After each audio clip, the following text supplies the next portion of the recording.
Assalamualaikum warahmatullahi wabarakatuh. Untuk anak-anakku kelas 10, terutama kelas 10 tugas 1, tugas 2, dan sana 2. Pada kesempatan ini kita akan belajar lagi mengenai materi trigonometri, masuk ke kompetensi dasar berikutnya, yaitu aturan sinus, kosinus, dan penggunaannya. Setelah kemarin kita belajar mengenai koordinat kartesius dan koordinat kutub. Nah, di kesempatan ini kita hanya akan membahas atau belajar mengenai aturan sinus saja. Harapannya setelah kita belajar aturan sinus, kalian bisa menggunakan konsep aturan sinus untuk menyelesaikan masalah yang berkaitan dengan aturan sinus.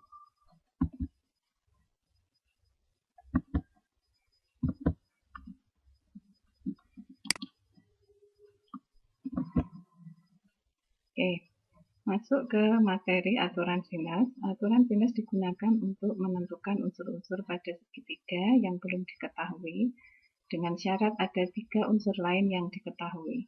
Pertama, yaitu jika diketahui satu sisi dan 2 sudut yang tidak berimpit, biasanya di sini kita disuruh menentukan salah satu sisi yang lain. Kemudian yang kedua, yaitu jika diketahui 2 sisi dan 1 sudut. Di sini biasanya kita akan menentukan salah satu sudut yang lain. Jika diketahui segitiga ABC, seperti ini, di depan sudut A adalah panjang sisi A, di depan sudut B adalah panjang sisi B, dan di depan sudut C adalah panjang sisi C. Maka aturan sinus dirumuskan dengan A per sin A sama dengan B per sin B sama dengan C per sin C. Panjang sisi A dibagi dengan sin sudut A sama dengan panjang sisi B dibagi dengan sin sudut B sama dengan C dibagi dengan sin sudut C.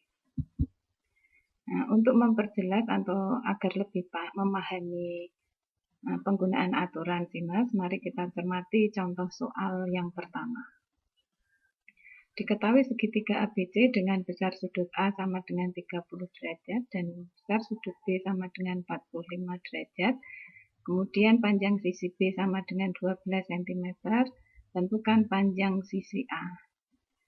Pertama, kita buat dulu gambar segitiga ABC. Kemudian kita letakkan ukurannya di tempatnya, sudut A 30 derajat, sudut B 45 derajat, kemudian panjang sisi B berarti di depan sudut B 12 cm. Yang kita cari adalah panjang sisi A, berarti panjang sisi yang berada di depan sudut A. Kita menggunakan aturan sinus A per sin A sama dengan B per sin B. Kemudian kita substitusikan.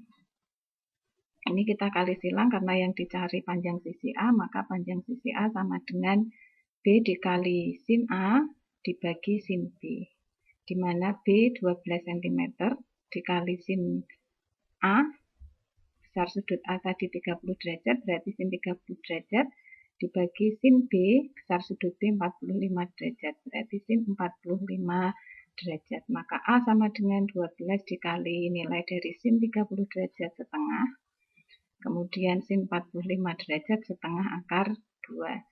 Dari sini diperoleh A sama dengan 12 akar 2. Kita rasionalkan, dikalikan akar 2 per akar 2 menjadi 12 akar 2 per 2 sama dengan 6 akar 2. Maka panjang sisi A sama dengan 6 akar 2 cm. Ini jika yang diketahui 2 sudut dan 1 sisi, maka kita mencari panjang 1 sisi yang lain.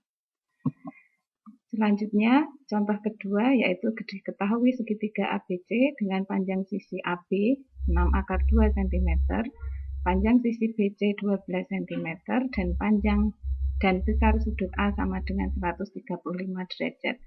Berarti di sini segitiganya adalah segitiga tumpul karena besar sudut A sama dengan 135 derajat. Di sini kita disuruh menentukan nilai dari cos C. Kita gambar dulu segitiganya, segitiga ABC, kita letakkan ukurannya, panjang AB 6 akar 2, kemudian panjang BC 12, kemudian besar sudut A 135 derajat. Yang kita cari adalah besar cos C di sini. Maka yang kita pakai adalah A per sin A sama dengan C per sin C. Yang kita cari sin C dulu. Maka kita kali silang, sin C sama dengan C dikali sin A dibagi A.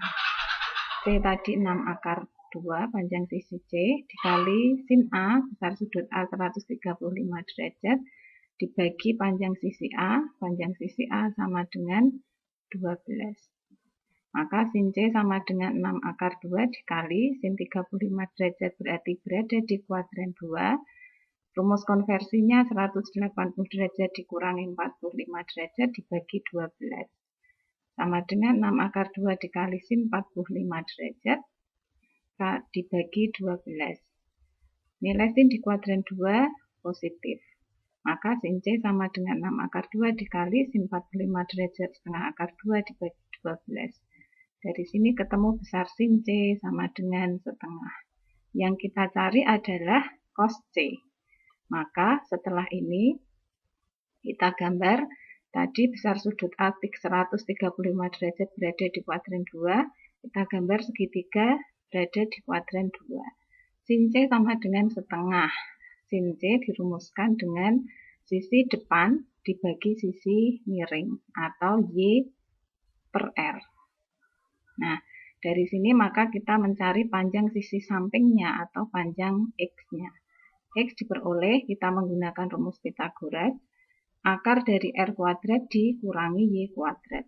Jadi 2 kuadrat dikurangi 1 kuadrat, 4 dikurangi 1 sama dengan akar 3. Jadi dari sini kita bisa menentukan besar sudut cos C yang dirumuskan dengan sisi samping dibagi sisi miring atau X per R.